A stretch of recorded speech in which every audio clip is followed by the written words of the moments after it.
Good morning, and here we are again today to film part 2 of my Christmas cake. Here is the fruit that I soaked the other day in episode 1. As you can see, it's nicely plump and all ready to mix together with the rest of the ingredients. If you haven't watched that video, episode 1, if you click on this link, then you can have a quick look at it now. It's only about 4 minutes long.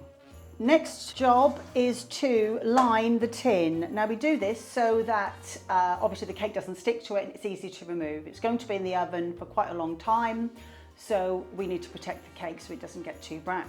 So first port of call, we line it. Okay, so I've taken some lining paper.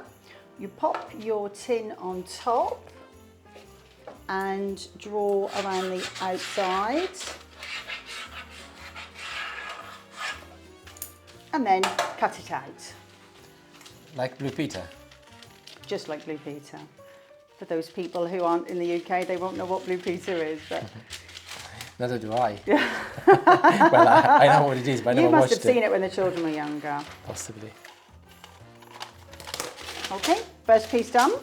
Next, I need to cut a piece that will line the side. So it needs to be tall enough so that you've got a little piece that will sit at the bottom to line the tin, and it will protrude slightly above the top. So I'm going to cut mine about here. About a centimetre or two above the line. Yeah, and then that gives you a little bit below and a little bit above, so that should be fine. And you're doing 2 pieces because one is not enough. One won't be long enough, no. Okay, and then what we do next is, I know this looks a little bit fiddly, but it is very simple, everybody. I fold my piece of paper so that they've both got the same edge, and this will be the edge that goes in the bottom, and I just cut it about 1 centimetre tall so that when I arrange it in the tin, they will flatten out and it will create a nice curve at the bottom of the tin. I'll show you now. So first I will take a knob of my butter, wipe it around my tin, all around the bottom and up the sides too. Now you can use lard, there are various vegetarian lard options, or butter or margarine, whatever you like. I've used butter, I've always got butter on hand, like so. So we take the paper, fluted bottom here, and gently do this. So can you see the fluted pieces of paper will create a nice curve, and we just pop it in the side. A little bit fiddly, a little bit dirty, get covered in butter, but it's quite an important part of the cake. So that's the first one in. I will then create a little bit of stickiness on my edges like this. That's quite important. So that the next piece of paper will stick, and do it again. Doesn't matter if it overlaps a bit, not a problem, as long as it's wide enough. Actually, 2 of these is only just wide enough. Okay, how's that? Okay, so what you're looking for is for nice flat sides and a nice stick to the bottom, like so. So, final job, take the round piece you cut first and pop it into the bottom, and that will cover up the fluted edges, like so. Give it a little bit of a push. Obviously there's still a little butter on here, so not a bad idea to just gently wipe that round. And here's the cake tin ready for the mix, which I will now prepare. Okay, so the next job is to in fact combine the butter and the brown sugar. Now, I have this lovely little toy that I treated myself to when my lovely husband decided to build a pizza oven, as I knew I would be the one who was making the dough and it would be an awful lot of work. So I decided to buy this, and it's been fabulous, and it's fabulous for cakes and things like that. However, if you don't have such a thing, you might have a hand whisk, either a hand, proper old-fashioned hand whisk, or you might have an electric one, or you could use a wooden spoon, but you'd need your muscles, that's all I'll say. That's why I'm using this today. Okay, so first of all, the butter should be at room temperature, and as you can see, I've actually warmed it slightly, popped mine in the microwave for half a minute on defrost, just so that it will whisk together nicely. So we pop that in, And I'm a bit sad. I like to get all of the food out, hence why I have about 10 of these things. Right, there he goes. He's in. Now we take our previously weighed sugar. The lovely Tortellino has been my assistant today and weighed everything out for me. Now we pop it in place. When I find the right place, lovely.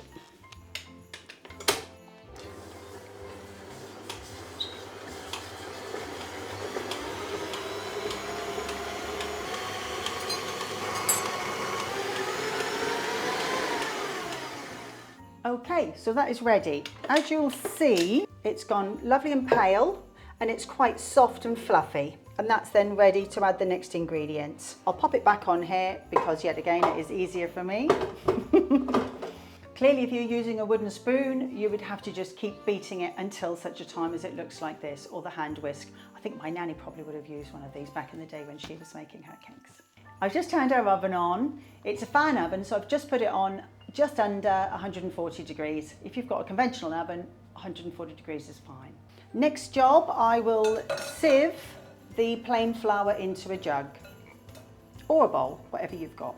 The idea with sieving is to aerate the flour and make your cake a bit lighter. Even though it's going to be stuffed with fruit and brandy, you're still aiming for a light cake. Half a minute, job done. Next we add some mixed spice. This gives a lovely flavour to the cake. So I'm now grating my nutmeg. Obviously you might not have one of these. You can always buy the ready grated stuff in the jar. In it goes. Next it's time for eggs.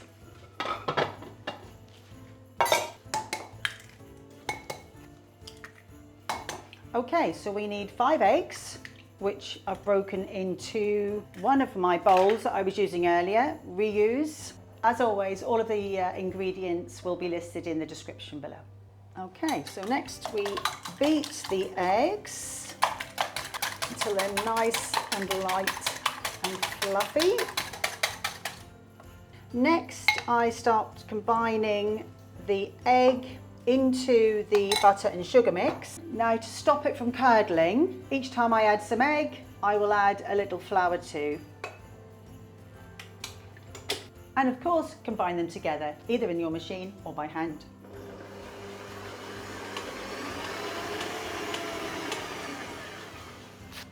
And you keep repeating this until all of your ingredients are combined.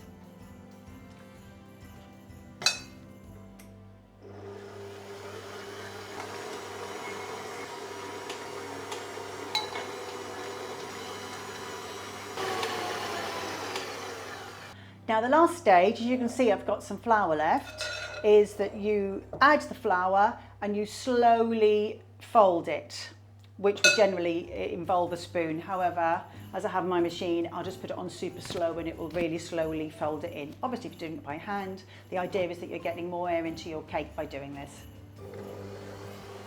Slowly adding the flour so it combines and aerates. Now, as always with these machines, there's a little bit of flour left on the whisk. So I'll just try and combine that in. Okay, I'm happy it's done. Okay, so now I'm grating the peel from 1 lemon into my fruit mixture and grate the rind of 1 orange too.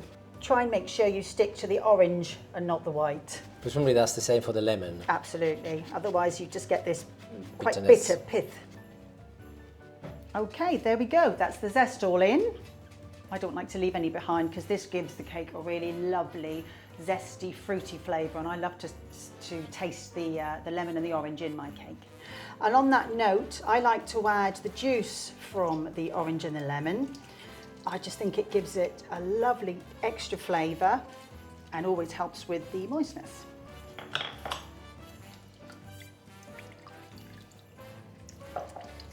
Without the pips, of course, so I'll just sieve my lemon and orange juice combination and leave the pips behind, look. And add the juice to your fruit mixture. Okay, we also add almonds to our Christmas cake. Generally recipes say chopped or crushed or in fact flaked almonds, which I've got here, but what I like to do, because I do like a bit of a nutty crunch into my cake, so I put half of flaked, which I'll add to the fruit mixture. And the lovely Tortellino helped me this morning. He got my ingredients out and I said I needed some whole almonds crushed or chopped a little bit. However, he has left some whoppers, so I think I need to chop these down a little bit more. Well, you can always make them smaller. Yeah. So I'm going to pop them on my worktop, and actually I like a rolling pin just to crush them down a little bit. Nobody needs to lose a tooth in my Christmas cake. No. All done. And into the fruit mix. The next ingredient is black treacle, not treacle or golden syrup you might put on your crumpets or whatever. This is good old-fashioned black treacle. Now I've had to put the tin in the oven for half a minute because it's really thick and gloopy. Oop, here we go. Oh, This is what we're aiming for. So we want 1 tablespoon of that I did eat the cake. into the mix. And this will give a really lovely rich flavour to the cake, and also it helps with the depth of the colour. It makes it lovely and dark. Okay, at this point I will give the fruit and nuts and orange zest and lemon zest and the treacle a bit of a stir in together. God, the smell is wonderful. Isn't it? Have I got any mixture around my mouth as I've just licked the spoon? No, you're okay. Okay, next we're going to add all of the creamed butter and flour mix into the fruit mix. But waste not, want not. I always get as much as I can off all the implements. Okay, so we're going to pour this on top of the fruit and then combine it all together. This is where my trusty new spatula comes in, you see. One little thing I'd sort of forgotten, no I hadn't really obviously, one thing is a little salt. About half a teaspoon. That's about half a teaspoon, yeah. Okay, and now we start to combine it all together in a big bowl. Just take it nice and slowly and it will come together soon. Smells wonderful. You smell it from over here. Oh, Brandy as well. Brandy, yeah, that's what I think, got a big waft of brandy. And the orange and lemon actually, that was super. Reminds me of semi-dry cement. You know, when you're mixing it, you add a little water at a time. Yeah, yeah. It's a slowly type action, isn't it? You might wonder why I haven't used my machine for this, but it's just, I think there's just too much quantity for it. So it's best to do it by hand. Yeah, but also presumably, if you were to use the machine, it might damage your fruit. No, it wouldn't. Not if you put it on a gentle, setting and keep an eye on it. No, it would be fine. Okay. So if you've got a large machine, go for it. Yeah. Or a small cake. Indeed, yeah. And of course, if you want to make a smaller cake, then just cut your quantities down proportionately. And a smaller tin. And a smaller tin and everything else, yeah. I think that is good. As you can see, I'm right at the bottom and I haven't got any fruit that hasn't been mixed together, so I'm happy with that. Yeah, and everything looks the same colour. Looks lovely, doesn't it? Look at it. Beautiful. Smells divine. It's wonderful. Okay, now for the exciting bit, into the tin. Now we start to pour the cake mix into our tin. One thing I will just say to everybody, before I get to this point, I always double check my recipe to make sure I've put everything in. Like with the salt, it's all too easy just to forget one tiny little ingredient.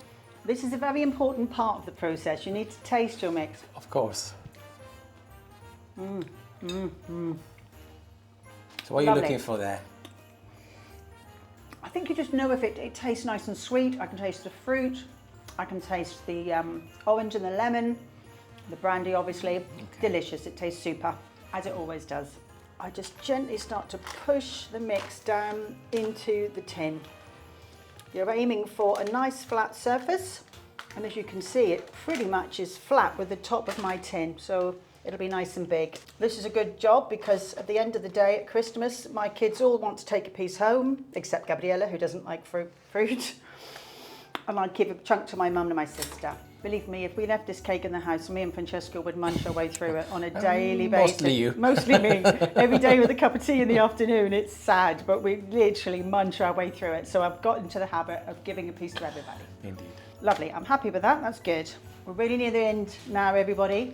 Now, you might wonder what this is. This is a piece of paper. Now, this can be, I think I bought it in a roll. It's like wrapping paper for presents, but it's just like a brown paper. Sometimes you get it, I don't know, with a delivery or anything like that. Depends how you feel about using that. But this was from a roll that I bought. I've made it and used it for quite a few years. As you can see, it's a little bit battered.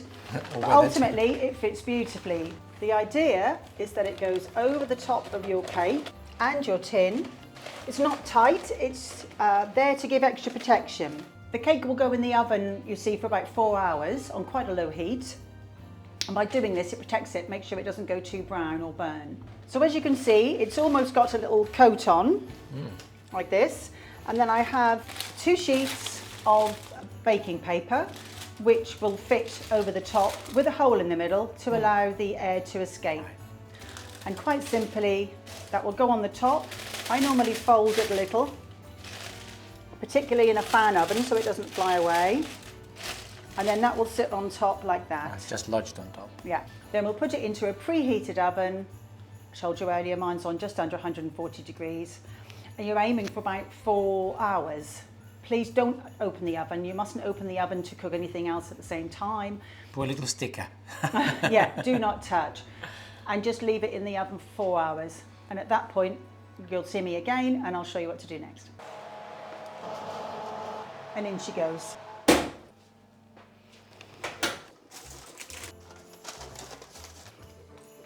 And here we are, 4 hours later. She's looking beautiful. Look at it. Oh, lovely. Now, I've already tested it. Sorry, not tasted it. I haven't tasted it. I've already tested it. Well, I'd like I to wouldn't be taste it, but surprised. not yet. I've tested it in the oven, but I'll show you how I did it. So you take a skewer or something like a toothpick, something small, and you just pop it in to the middle of the cake. And as you can see, it's come out clean.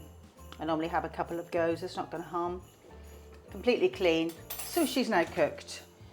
If it was presumably with cake in it, it would be... It would be a bit wet and you'd Okay, realise so you'd that have to had carry on cooking it You'd until carry it's on done. cooking.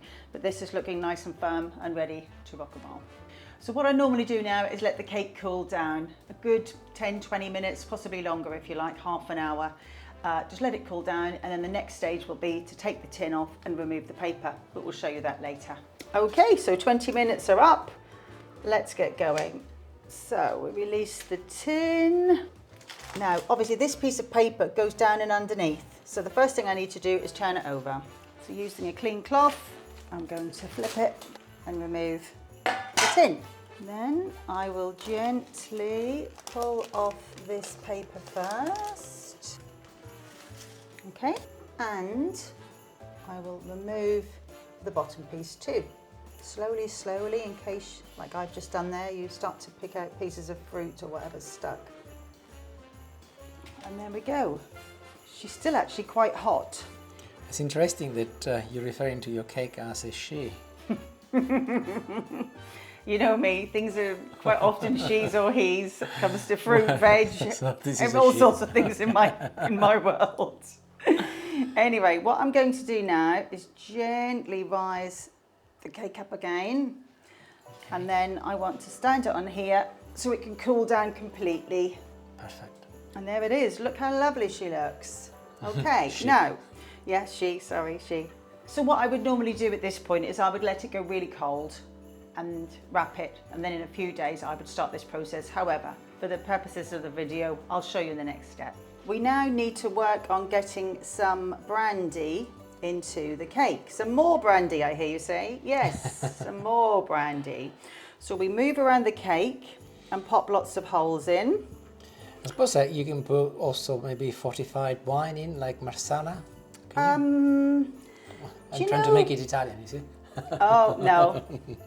Listen, if it ain't broke, don't mend it. Right, okay. So I put lots of holes in, as you can see. Next step, brandy. Here we go, brandy. And this is my little nod to Sicily, a little espresso cup, which I'll pop it in. Not too much for this first one. Now, there were several ways to do this actually. Easily, you can just, using a brush of some description, brush it over the top. Can you see it's literally disappearing in really quickly? Yeah, I can see that. You do that all over the cake. So that is a half of an espresso cup what you just Yeah, used. and actually that was a guesstimate, but if I don't use it all this time, I will keep it and save it for the next time. So I've given this a good soaking. What I will then do is maybe once a week for the next few weeks or so. I think we've got another 4 weeks probably until I'll do the next stage. I will in fact, using my holes and one of these little gadgets, which actually you tend to get in the UK with children's medicine. This is an age-old trick. I will then in fact inject a little in the holes to make sure that the brandy goes deep into the cake. Because obviously if you just brush it on the top, it's really the top layer is the only area that will get the brandy. So this is Julie's tip. As you can see, it's gone straight down and into the cake. So it'll be really boozy come Christmas time. If you don't have one of these, you can continue even with a small spoon or with a brush and brush it on top, and it will be delicious. So to sum it up, what I will do is approximately once a week. It's not written in the Bible. You can, every 2 weeks, however often. You might not want to feed it any more than this. It might be boozy enough for you. But if you do want to, a couple of tablespoons, either with a syringe, a spoon, or a brush. And as I've just shown you, you feed the cake. And then I will wrap it in, and traditionally you get 2 pieces of paper together and wrap the cake loosely in that. And then I will put it into my trusty years-old Tupperware container and put it in a dry, dark, cool place until I get it out to feed it again. Okay, so this is the end of episode 2. Next time you see me in a month's time, I will marzipan and ice the cake, and it will all be ready for Christmas. That should be about 2 weeks before Christmas. The house will be all decorated up. We'll all be well and truly in the Christmas spirit. I'm really looking forward to Christmas time. So thanks for watching and see you next time.